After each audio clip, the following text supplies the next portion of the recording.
Okay, so we're going to have some fun here in this one. So I'm going to select a SQL data source, so relational database. And once again, VerbaGPT is fairly unique in that regard that it doesn't just take in a single table like a CSV. It can actually do relational databases as well, SQL Server. So I'm just going to point it to a server, and I'm going to ask it a question. So very simple, clean interface. But the question I'm asking it is not simple at all. I'm going to ask it, give me the 3. Let's make it 5. Why not? Give me the 5 best models to predict the iris flower. So iris is a toy data set. It's a classification problem, very famous classification problem in data science. Predict the iris flower. So I'm not asking just create one model, but 5, rank their performance, and include confusion matrix as at least one measure of performance. So I'm going to ask it a question. And if you think about that, I just asked it a very complex question in natural language. And it's kind of like auto ML. So the data scientists out there will know what I'm talking about, automatic machine learning.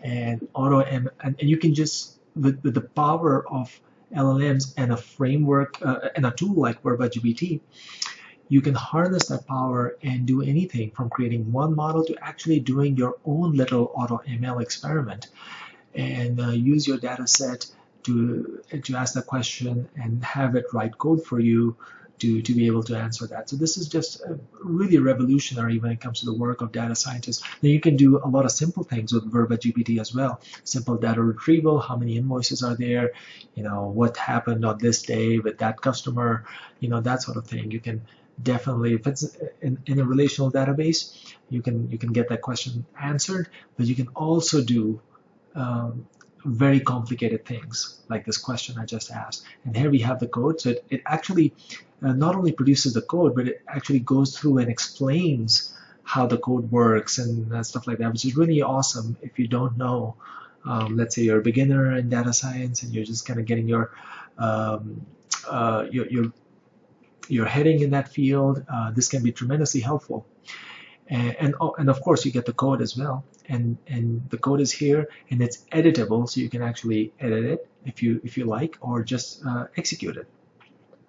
So here I executed it, and it selected these really good models. So support vector machines, random forest classifiers, logistic regression, and so on. And here I have the results. I have the confusion matrices for 5 models. But this is not a trivial thing to do. But I wrote actually fairly compact codes. It's really high quality code here. And we have our answers, and very quick scan.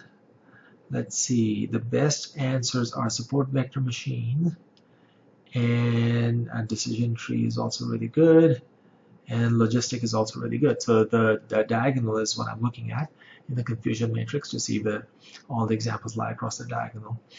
And there we have it. So it was able to handle a really complex query that we just, if we can think it, we can ask it, and VerbaGPT is going to try and answer that question for us.